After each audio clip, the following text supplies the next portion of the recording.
Hello, नमस्कार साथियों। काव्य क्लासेज में आपका पुनः हार्दिक अभिनंदन और हार्दिक स्वागत। प्यारे साथियों, पिछली कक्षाओं में हमने अलंकार के बारे में चर्चा की, जिसमें मुख्य रूप से उपमा, यमक और अनुप्रास अलंकार के बारे में चर्चा की।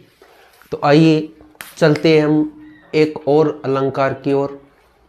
वो अलंकार है रूपक अलंकार। कौन सा अलंकार है? रूपक अलंकार है।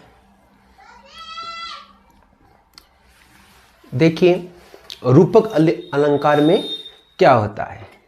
क्या होता है? रूपक अलंकार में होता है उपमेय और उपमान का अभेद आरोप किया जाता है। पिछली कक्षाओं में हमने चर्चा की कि उपमेय किसे कहते हैं और उपमान किसे कहते हैं। तो साथियों, उपमेय जो काव्यांश दिया हुआ है, इसमें जो प्रस्तुत वस्तु होती है वो होती है उपमेय। क्या होती है? उपमेय होती है। और उपमान क्या होता है? उपमान जो काव्यांश में अप्रस्तुत वस्तु होती है, अर्थात विश्व प्रसिद्ध वस्तु होती है, जिसकी समानता उपमेय से की जाती है। ठीक है, तो उपमेय और उपमान। अब देखिए रूपक अलंकार। रूपक अलंकार में क्या होता है? क्या होता है रूपक अलंकार में? रूपक अलंकार में होता है काव्य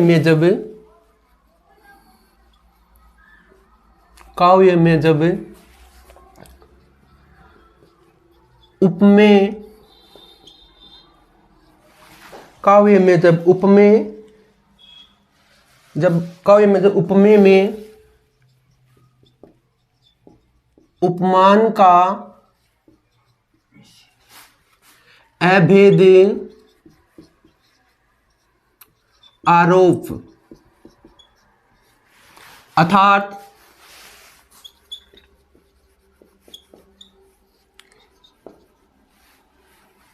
उपमेय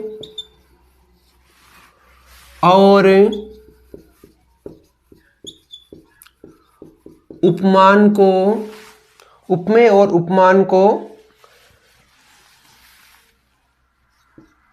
एक ही मान लिया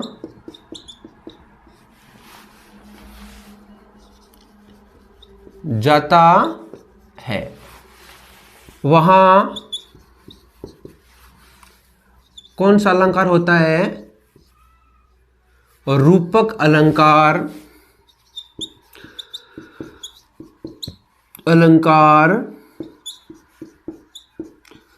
होता है। यानी काव्य में जब उपमेय में उपमान का अभेद आरोप किया जाता है, क्या किया जाता है? अभेद आरोप किया जाता है, अर्थात उपमेय और उपमान को एक ही समान मान लिया जाता है। वहां पर कौन सा अलंकार होता है? वहां पर रूपक अलंकार होता है। और क्या है? इस अलंकार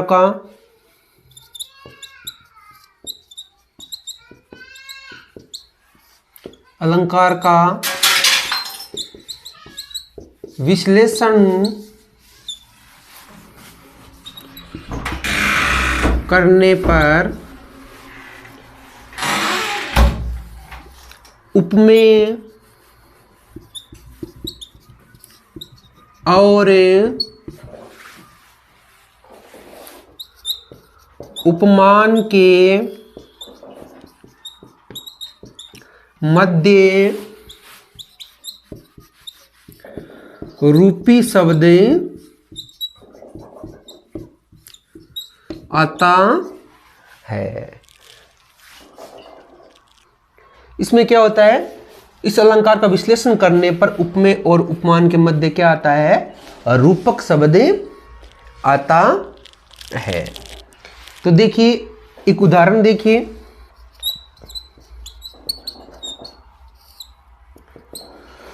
उदाहरण देखिए, एक बीती विभावरी जागरी, बीती विभावरी जागरी, वित्तीय विभावरी जागरी अंबर पनघट में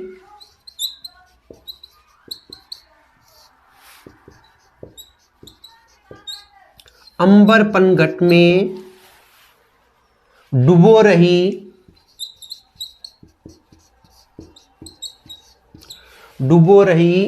तारा तारा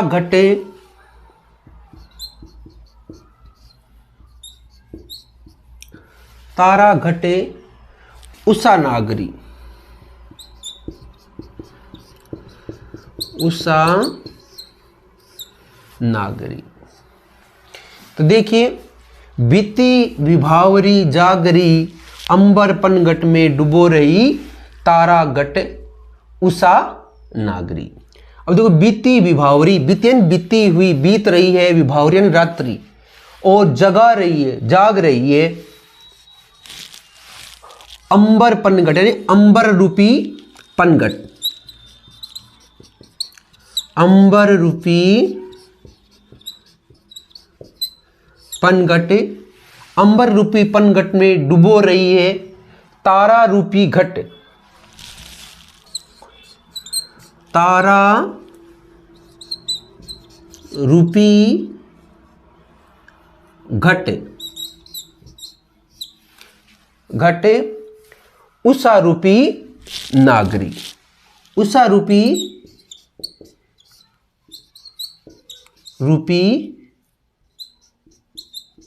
नागरी। तो ये जो अलंकार है रूपक अलंकार, इसमें क्या होता है कि उपमेय और उपमान का अभेद आरोप किया जाता है, अर्थात उपमेय और उपमान को एक ही मान लिया जाता है। वहां कौन सा अलंकार होता है? रूपक अलंकार होता है। और दूसरी बात क्या है? दूसरी बात यह है कि इस अलंकार का विश्लेषण करने पर उपमेय और उपमान, उपमेय और उपमान के मध्य क्या आता है? रूपक शब्द आता है या रूपी शब्द आता है। तो देखिए, बीती विभावरी जागरी अंबर पनघट में डुबो रही तारा घट उषा नागरी। इनमें देखिए, एक तो जो रूपक शब्द, रूपक अलंकार होगा, वहां पर प्राय लगभग क्या है? योजक चिन्ह का प्रयोग होगा। इस प्रकार अंबर रूपी पनघट, और इसके मध्य देखो तारा रूपी घट और उषा रूपी नागरी। इसमें उपमेय और उपमान का क्या है? अभेद आरोप किया गया है। तो इसलिए यहां कौन सा अलंकार हो गया?